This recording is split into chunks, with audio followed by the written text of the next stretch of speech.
নমস্কার, বাংলা বাজারে সবাইকে স্বাগত। আমি অনিকেত চট্টোপাধ্যায়। শুরু করছি আমাদের অনুষ্ঠান মতামত। তার আগে বলুন, যেটা রোজ বলি সেটা বলে দিই, বাংলা বাজার শেয়ার করুন, লাইক করুন আর সাবস্ক্রাইব করুন, বেল বাটনে প্রেস করুন, তাহলে আপনাদের কাছে নোটিফিকেশানগুলো পৌঁছে যাবে। আর এখন প্রায় প্রতিদিন আমরা জিরো আওয়ারও রাখছি। আজকেও জিরো আওয়ার আছে, তিনজন অধ্যাপক, অসাধারণ বক্তা, তাদের কথা শুনবেন। আগামীকাল সাংবাদিক সৌম্য বন্দ্যোপাধ্যায় এবং অধ্যাপক উদয়ন বন্দ্যোপাধ্যায় আমাদের চ্যানেলে আসছেন, সেটাও দেখতে ভুলবেন না। আমাদের এখন রোজ অনুষ্ঠান হচ্ছে দেখুন, নির্বাচন নিয়ে মতামত দিন। আজকের মতামতের শীর্ষক, ধূর্ত শেয়ালের মতো, নেকড়ের মতো দেশের দখল নিতে চায় মোদি শাহ।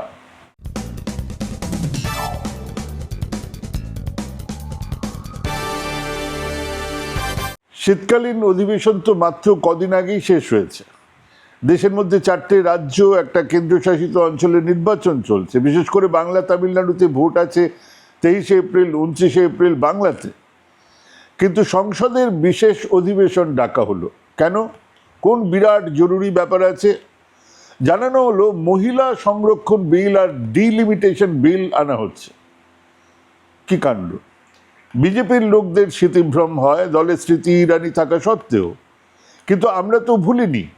এই তো 2023 সেপ্টেম্বর মাসে মহিলা সংরক্ষণ বিল পাশ করানো হলো। প্রধানমন্ত্রী বলেছিলেন এ এক ইতিহাস তৈরি হলো, যেরকমভাবে উনি বলেন। সত্যি এক ইতিহাসই বটে। স্বাধীন ভারতে এতদিন ধরে এক বিল কখনো ঝুলে থাকেনি। এতগুলো আলাদা আলাদা সরকারের একই বিল এতবার পেশ করা আমরা দেখিনি কখনো স্বাধীনতার পর থেকে। এবং একই বিল নিয়ে বিভিন্ন দলের এত রকমের পাল্টি খাওয়াও আমরা এতবার দেখিনি। সে কবে রাজীব গান্ধী প্রধানমন্ত্রী থাকাকালীন পঞ্চায়েত, লোকাল বডি ইলেকশনে মহিলাদের জন্য 33% রিজার্ভেশনের বিল আনার কথা বলেছিলেন। আর তার আগেই সরকার পড়ে যায়। নরসিংহ রাওয়ের সরকার এসে সেই বিল পাস করেন। দেশ জুড়ে এখন মিউনিসিপ্যালিটি, পঞ্চায়েত ভোটে 33% রিজার্ভেশন আছে। মহিলারা স্থানীয় রাজনীতিতে ধীরে ধীরে সক্রিয় অংশগ্রহণ করছেন, তা বাড়ছে। কারোর বউ, কারোর কন্যা, কারোর বোনের পরিচয়ের বাইরেও মহিলারা রাজনৈতিক পরিসরে আসছেন, কাজ করছেন, গুরুত্ব পাচ্ছেন, বা বলা ভালো গুরুত্ব আদায় করে নিচ্ছেন। এসবের মধ্যেই দেবেগৌড়ার ছোট্ট টেনিয়রে তার আইনমন্ত্রী রমাকান্ত ডি খালাপ প্রায় অবাক করে দিয়েই সবাইকে 12 সেপ্টেম্বর 1996 সংসদে এই মহিলা সংরক্ষণ বিল আনলেন। বিলটাকে প্রবল বিরোধিতার পরে তখনকার সিপিআই সাংসদ গীতা মুখোপাধ্যায়ের নেতৃত্বে 31 জনের একটা যৌথ সংসদীয় কমিটির কাছে পাঠানো হয়। কমিটিতে ছিলেন মমতা বন্দ্যোপাধ্যায়, সুমিত্রা মহাজন, মীরা কুমার, সুষমা স্বরাজ, উমা ভারতী, গিরিজা ব্যাস, রামগোপাল যাদব, নীতিশ কুমার, শরদ পাওয়ার, এইসব নেতারা। এই কমিটির কেউই এই বিলের বিরোধিতা করেনি। তারা বেশ কিছু পরিবর্তন আনতে চেয়েছিলেন। প্রথম কথাটাই ছিল ওই মিনিমাম লেস দ্যান 1/3 বদলে পরিষ্কার 1/3 রিজার্ভেশনের কথা বলা হোক। তো বিলে লোকসভা, বিধানসভার রিজার্ভেশনের কথা বলা হয়েছিল। কমিটির রায় ছিল এমনকি রাজ্যসভা, বিধান পরিষদেও এই রিজার্ভেশন দিতে হবে। এই কমিটি জানিয়েছিল যে আদার ব্যাকওয়ার্ড কমিউনিটির কোটার মধ্যে ওই 33% আদার ব্যাকওয়ার্ড কমিউনিটির মহিলাদের জন্যও রাখা হোক। মানে যেটা আদার ব্যাকওয়ার্ড কমিউনিটির কোটা, সেখানেও 33% এখানে রাখা হোক। তো লালু, নীতিশ, মুল্লায়মরা এটা চাইছিলেন। সেদিন ওই কমিটি জানিয়েছিল এই রিজার্ভেশন আগামী 15 বছরের জন্য করা হোক, তারপর প্রয়োজন মতন সেটাকে সংশোধন করা হবে। যে কোনো সংরক্ষণ বিল এই ধরনেরই আসে, একটা টাইম বার থাকে। এইসবের মধ্যেই সরকার পড়ে গেল, নোটে গাছ সিমুর হলো। 96 এর পরে আবার এই বিল কবে এলো? 98, 99, 2000, 2003। 2003-এ বাজপেয়ী সরকারের আমলে এলো। বহুবার তারা বিল আনার চেষ্টা করেছেন। তাদের দলের মধ্যেই প্রবল বিরোধিতা ছিল। বিরোধিতা ছিল শরিক দল তরফে, সমাজবাদী দল, বিএসপির বিরোধিতার কারণে বিল পাস হয়নি। বিল ঠান্ডা করে চলে গেছে। 1998 আইনমন্ত্রী থাম্বি দুরাই বিল পেশ করার পরে সংসদের ওয়েলে নেমে আসেন আরজেডি আর সমাজবাদী দলের সদস্যরা। একজন আরজেডি সদস্য সুরেন্দ্র প্রসাদ যাদব লোকসভা স্পিকার বালাযোগীর হাত থেকে বিল কেড়ে ছিঁড়ে ফেলে দেন। উনি পরে বলেছিলেন এটা নাকি তাকে বাবা সাহেব আম্বেদকর স্বপ্নে আদেশ দিয়েছিলেন। স্বপ্নে আদেশ দিয়েছেন, উনি সেটা পার্লামেন্টের ভেতরে করলেন। এরপর আবার সেই বিল এসে হাজির হলো 2008-এ মনমোহন সিং সরকারের সময়। এবার বিজেপি দলের মধ্যে আদিত্য যোগী মার্কা কিছু মানুষের বিরোধিতার পরেও বিজেপি, কংগ্রেস, নীতিশ কুমার ইত্যাদি সমর্থনে এই বিল পাস হয়ে গেল। কিন্তু ঝামেলা কম হয়নি। আইনমন্ত্রী HR ভরদ্বাজের হাত থেকে আবার বিল কাড়ার জন্য তার সামনে চলে যান এসপি সাংসদ এবারে আবু আজমি। কংগ্রেসের রেণুকা চৌধুরী এরা সব সামনে ব্যারিকেড করে দাঁড়িয়েছিলেন প্রধানমন্ত্রীর সামনে। তো রাজ্যসভায় বিল কিন্তু আলোচনার পরে, বিতর্কের পরে পাশ হয়েছিল। মমতা পরে জানিয়েছিলেন যে বিল পাস করানো নিয়ে কিছু বোঝাপড়ার অভাবেই তারা ভোটদান থেকে নাকি বিরত থাকেন। ঘটনা হলো তৃণমূলের 2জন রাজ্যসভা সদস্য এই বিলের ভোটদানের সময় রাজ্যসভা থেকে বেরিয়ে গিয়েছিলেন। রাজ্যসভা থেকে এই বিল পাস হবার পরে একটা বিরল মুহূর্তের ছবি সবার মনে পড়বে। সিপিএম কমরেড বৃন্দা কারাত জড়িয়ে ধরছেন সুষমা স্বরাজকে, নাজমা হেপতুল্লাহর সঙ্গে হাত তুলে ছবি আমরা দেখছি। একই ফ্রেমে কংগ্রেস, বিজেপি, বাম নেত্রীরা সেদিন উল্লসিত ছিলেন। কিন্তু এই বিল লোকসভায় পাস করানো যায়নি। রাজ্যসভায় পাস হয়েছিল, লোকসভায় পাস করানো যায়নি, পড়েছিল। এবং তারপরে যেরকম হয় আর কি, ন্যাচারাল ডেথ, স্বাভাবিক মৃত্যু হয়ে গিয়েছিল। মনমোহন সরকারের পতন হয়ে গেল। এবারে মোদিজি এলেন। কেউ একদিনের জন্য এই সমস্ত ওম্যান রিজার্ভেশন বিল নিয়ে একটা কথাও শোনেননি। সংখ্যাগরিষ্ঠতা সেই 2014-তে ছিল, 2019-এ আরও বেশি সংখ্যাগরিষ্ঠতা নিয়ে মোদী সরকার এসেছিল, বিল আনা হয়নি। 23-এ হঠাৎ মোদিজির মনে হলো ভগবান তাকে দিয়েই নারী সংরক্ষণ বিলটা পাস করে নিতে চান, হয়তো ভগবানের মানুষপুত্র। তো ভগবান বলেছেন, তিনি পাস করাতে চলে এলেন। বিল এসেছিল প্রায় হুবহু গীতা মুখার্জি কমিটিতে যা যা বলা হয়েছিল সেগুলোই ছিল এই বিলে, কিন্তু দুটো নতুন কথা এই বিলে জুড়ে দেওয়া হলো। আর সেটাই হচ্ছে গিয়ে আসলি বাত। মানে একটা নরেন্দ্র মোদী, বিজেপি, অমিত শাহ, এদের একটা ব্যাপার হলো গিয়ে এনারা প্রত্যেকটা জিনিসে এক ধরনের অসম্ভব চালাকি করেন, যে চালাকিটা না বুঝলে আপনি গোটা খেলাটা বুঝতে পারবেন না। বিল এলো, বিল পাস হয়ে যাবে, ওনারাও সাপোর্ট করছেন, অতখানি সংখ্যাগরিষ্ঠতা। দুটো কথা জুড়ে দেওয়া হলো। প্রথম কথা হচ্ছে লোকসভা আসনের ডিলিমিটেশনের আগে এই সংরক্ষণ কার্যকরী হবে না। দ্বিতীয় কথাটা হলো ওই ডিলিমিটেশনের জন্য জনগণনা আবশ্যিক। 2021-এ আমাদের জনগণনার ব্যাপার ছিল, জনগণনা হচ্ছে না। কবে হবে? 24-এ ঠিক হয়েছিল, 24-এ হয়নি, 25-এ, এখন 26-এ হবে। 26-এ জনগণনা শেষ হবে, তারপরে ডিলিমিটেশন, মানে অ্যাটলিস্ট তাই কথা ছিল। তাহলে তারপরে বিল পাস হবে, কিন্তু 23 সালে বিলটাকে পাস করানো হলো। মানে একটা বিল পাস করানো হলো, কিন্তু সেই বিলটা কি হলো না, তার সঙ্গে দুটো শব্দ জুড়ে দেওয়া হলো যে এই বিলটা কার্যকরী হবে কখন, বা এই বিলটার যে হিসেব নিকেশগুলো, এই যে 33% কিসের ওপরে হবে, সেটা হবে কিসের ওপরে না, যখন জনগণনা হবে, আর জনগণনার পরে যখন ডিলিমিটেশন হবে তারপরে হবে।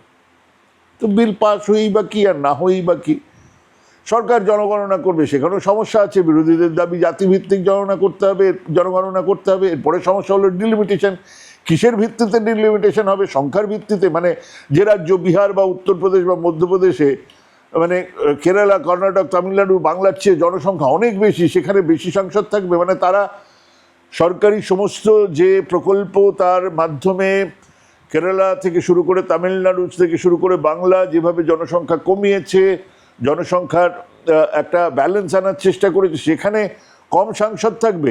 আর যাদের রাজ্যে বিস্তর জনসংখ্যা, তাদের রাজ্যে বেশি থাকবে। তার মানে দেশ চালাবে ইউপি, বিহার, মধ্যপ্রদেশ, কাউ বেল্টের মানুষজন, দক্ষিণের মানুষজন এটা মেনে নেবেন। আমরা কেন মেনে নেব, বাংলার মানুষজন? মানে সেখানেও প্রচুর ঝামেলা আছে। কাজেই আমরা জানতাম মোদিজির মহিলা সংরক্ষণ বিল পাস করালেন 2023-এ, ডিলিমিটেশন আর জনগণনার কথা জুড়ে দিয়ে সেই বিলটাকে একেবারে দিল্লি কা লাড্ডু করে তুললেন। বিল পাস হলো, কিন্তু কার্যকর হবে না, আমরা সে কথা বলেও ছিলাম। এবারে হঠাৎ করে মোদিজির মনে পড়ে গেছে সেই মহিলা সংরক্ষণ বিলের কথা। আসলে উনি থেকে থেকে এমন কিছু জিনিস নিয়ে আসেন, যখনই বিপদে পড়েন তখনই এইরকম ধরনের কিছু জিনিস নিয়ে আসেন। ওধারে যুদ্ধ হচ্ছে, যুদ্ধের মধ্যে ওনার কোনো ভূমিকা নেই, তেলের দাম বাড়াতেই হবে, গ্যাসের দাম বেড়ে গেছে 60 টাকা করে, তেলের দাম অনিবার্যভাবে বাড়বে। ভোট যেদিন শেষ হবে, লিখে নিন 29 তারিখে ভোট হবে, 30 তারিখেই হয়তো তেলের দাম বাড়বে, তেলের দাম বাড়াতেই হবে, এমন একটা অবস্থা। এবং বাজার পড়ছে, বাজার আনস্টেবল, জিনিসপত্রের দাম বাড়ছে, চাকরি নেই। ওনার হঠাৎ করে আবার মহিলা বিলের কথা মনে পড়ে গেল। সেই বিল লাগু করার সমস্যাটা করতে এক ফোঁটাও নেই। মহিলা সংরক্ষণ এবং লোকসভার আসন বৃদ্ধি সংক্রান্ত সংবিধান সংশোধনী বিল নিয়ে সংসদে আলোচনা শুরু হয়ে গেছে, এবং তার উপরে ভোটাভুটির হওয়া কথা। আজকেই লোকসভায় ভোটাভুটি হবে, হয়তো 8টা-9টা বেজে যাবে। তার ঠিক আগেই মহিলাদের আসন সংরক্ষণ সংক্রান্ত পুরনো আইনকে কার্যকর করে দিল কেন্দ্র। হ্যাঁ, আপনি বলবেন যে মহিলা সংরক্ষণ আইন তো পাস হয়েছিল, সেটার সঙ্গে তো দুটো ক্লজ জুড়ে দেওয়া আছে। তাহলে কার্যকরটা কি হবে? আসলে কার্যকর না আনলে তার সংশোধনী আনতে পারে না। লোকে ভাবছে হঠাৎ করে কার্যকর কেন করে দিল, লাগু কেন করে দিল। লাগু এই জন্য করলো যে লাগু না করলে সংশোধনী আনা যায় না, যে বিলটা লাগুই হয়নি সেই বিলটা সংশোধনী কি, তো এখন লাগু করে দেওয়া হলো। বৃহস্পতিবার কেন্দ্রীয় আইন মন্ত্রক এই আইন কার্যকরীর বিষয়ে একটা বিজ্ঞপ্তি জারি করে দিয়েছে, মানে 16 তারিখে। আমরা জানি না, বৃহস্পতিবার এসে লাগু হয়ে গেছে। লাগু হয়ে গেছে মানে এরকম কি যে আজ থেকে 33% মহিলাদের সংরক্ষণ হবে? আরে যেখানে পশ্চিমবঙ্গে নির্বাচন হচ্ছে ক শতাংশ, 10% মতন বিজেপির হচ্ছে মহিলা প্রার্থী রয়েছে, তারা এখানে বলছেন 33% সংরক্ষণ চাই। যাকে তো 106তম সংবিধান সংশোধনী আইন কার্যকর হয়ে যাচ্ছে। কিন্তু এই যে এইবারে মহিলা সংশোধনী বিল উনি পাশ করাতে চাইছেন, লোকের মনে হবে যে উনি এরকমভাবে হঠাৎ করে এটা চাইছেন কেন। এই ধূর্ত শিয়ালের দল তো আসলে ওই মহিলা সংরক্ষণ বিল নিয়ে চিন্তিত নন, ওই বিল লাগু করা নিয়ে চিন্তিত নন। তারা ওই বিলের সংশোধনী আনছেন। এর আগে বিল পাস করানো হয়েছিল কিন্তু তা কার্যকরী করানো হয়নি, তাকে কার্যকরী করা হলো, কিন্তু লক্ষ্য মহিলা বিল সংরক্ষণ নয়। কারণ বিলটা পাস করার সময় বলে দেওয়া হয়েছে যে এই বিল জনগণনা আর ডিলিমিটেশনের পরে কার্যকরী হবে। আসলে বিজেপি তৈরি নয়। সারা ভারত জুড়ে প্রায় 170-180 জন মহিলা প্রার্থী তাদের দাঁড় করাতে হবে। কোত্থেকে আসবেন তারা? আর এই করতে গিয়ে তাদের বাহুবলীরা যদি বাদ পড়েন তাহলে নির্বাচন সামলাবে কে? কাজেই তখন বিলটা আনা হয়েছিল নির্বাচনের আগে ধামাকা, নির্বাচনের পরে এক অপটিক্স হিসেবে। দেখুন, আমরা মহিলা সংরক্ষণ বিল আনলাম, সেটাও হলো, আবার ডিলিমিটেশন ইত্যাদির কথা জুড়ে দিয়ে সেটাকে একটা অকার্যকরী করে রেখে দেওয়া হলো। Modi style politics. নারী সংরক্ষণ বিল তো এসেছে কেবল নয়, পাশও হয়েছে, কিন্তু বাহুবলী ব্রিজভূষণ সিংকে কি গ্রেপ্তার করা গেছে? বিলকিস বানোর ধর্ষকদের কি জেল থেকে আগাম ছেড়ে দিয়ে মিষ্টি খাওয়ানো বা মালা পরানো হয়নি? হাথরাসের ধর্ষকদের সমর্থনে বিজেপি কি মিছিল করেনি? মণিপুরে ধর্ষিতা নারীদের কি উলঙ্গ করে প্যারেড করানো হয়নি? মানুষ কি সব ভুলে যাবে? শিশুদের অপুষ্টি, গর্ভবতী মহিলাদের অপুষ্টি রেকর্ড ছুঁয়েছে, এই সত্য কি ঢাকা যাবে? উজ্জ্বলা সিলিন্ডারের নামে আবার ধাপ্পা কি নারীরা বুঝতে পারবে না? মোদিজি নিজের সরকারের ইমেজ ঠিক করার জন্য একটা বিল এনেছিলেন সত্যি, কিন্তু সেই মোদিজি তো দেশের প্রথম আদিবাসী মহিলা রাষ্ট্রপতিকে নতুন সংসদ ভবনের উদ্ঘাটন থেকে প্রথম দিন পর্যন্ত দূরে রাখলেন, তাকে ডাকাও হলো না। এটাই মোদিজির নারী সম্পর্কে ধারণা। আসলে এক মনুবাদী নারী সম্পর্কে তার ধারণা লুকোতে চাইছেন, যে মনু সাপ জানিয়ে গেছেন নারী হলো নরকের দ্বার। মোদিজি সেটাই মনে করেন বলেই নির্লজ্জভাবে বিবাহিত স্ত্রীকে মর্যাদা দেবার সাধারণ ভদ্রতাও তিনি দেখাতে পারেন না, যেটা 2023 সেপ্টেম্বরে করেছেন। আজ যা আবার করছেন তা হলো বিশুদ্ধ নৌটঙ্কি। সামনে ঝোলানো হয়েছে মহিলা সংরক্ষণ বিল, কিন্তু আসলে ওনারা চান ডিলিমিটেশন, যে ডিলিমিটেশন দিয়ে আগামী 50 বছর বিজেপির রাজত্ব পাকাপোক্ত করে ফেলা যাবে। কি করে একটু বোঝাই। আমাদের সংবিধানে ডিলিমিটেশনের কথা বলা আছে, বলা হয়েছিল 1971-এ সেই ডিলিমিটেশন হবে কখন? জনগণনার পরে। তো 71-এ জনগণনার অনুপাতে রাজ্যের সাংসদের সংখ্যা বাড়ানো হবে। তো 71-এ সেই ডিলিমিটেশনের প্যান্ডোরার বাক্স খোলা হলো না। শাসক বা বিরোধী দল বুঝেছিল এই ডিলিমিটেশন এক প্রলয় আনতে পারে, তো ওনারা বন্ধ করে রাখলেন। আচ্ছা, ইন্দিরা গান্ধীর সময় 77-এ সরকার পরিবর্তন হয়ে গেল, জনতা সরকারের অনেক কিছু পাল্টালো, ডিলিমিটেশন কিন্তু পাল্টায়নি, ডিলিমিটেশন বাক্স কিন্তু খোলা হয়নি। এরপরে আবার ডিলিমিটেশনের সময়টা চলে এলো কখন? তখন অটল বিহারী বাজপেয়ী সরকার। তিনিও উন্মাদ ছিলেন না, বুঝেছিলেন এই প্যান্ডোরার বাক্সতে হাত না দেওয়াই ভালো। উনি 2021-এ যে জনগণনা হবে তারপরে বলটাকে ঠেলে দিলেন, যে 21-এর পরে যা হবে হবে। এদিকে 21-এ জনগণনা হলো না, কোভিডের জন্য এই বছরটা শুরু হচ্ছে, আর তার রিপোর্ট আসার পরেই একমাত্র ডিলিমিটেশন করা সম্ভব, কিন্তু সেখানেও তো অনেক ঝামেলা আছে। সংবিধানে বলা আছে ডিলিমিটেশন হবে জনসংখ্যার অনুপাতে।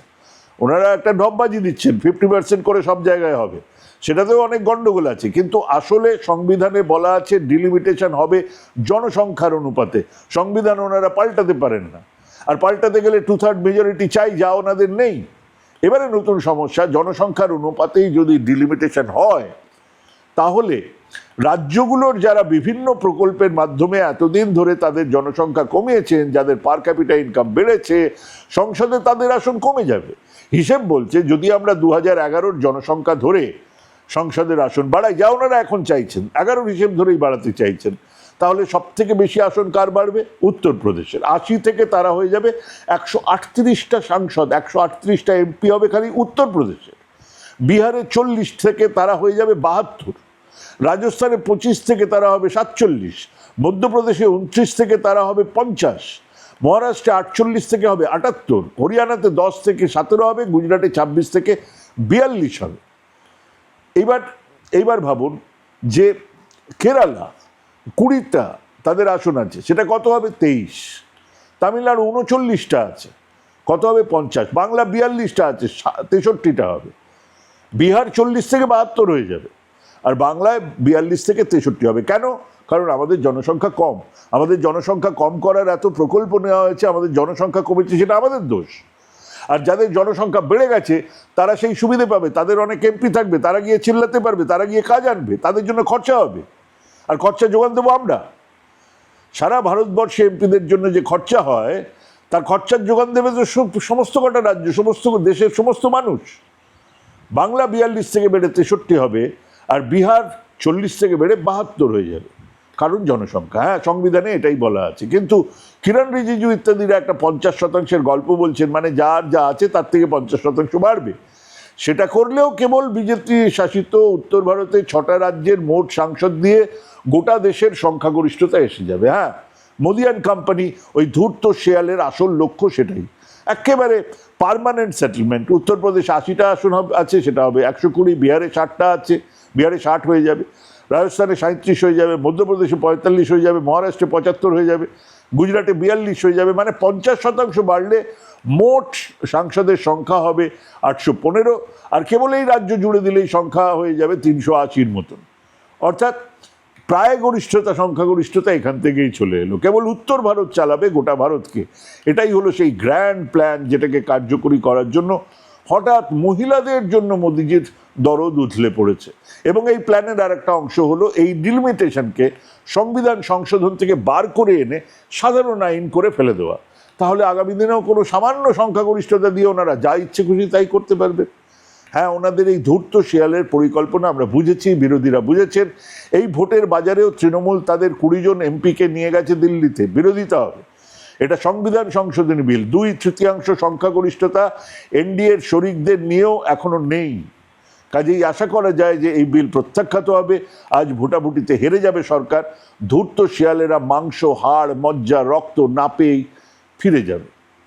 ভাবুন, ভাবুন, ভাবতে থাকুন, ভাবা প্র্যাকটিস করুন। ভালো থাকবেন, সুস্থ থাকবেন। আজকে এখানে শেষ করছি। নমস্কার।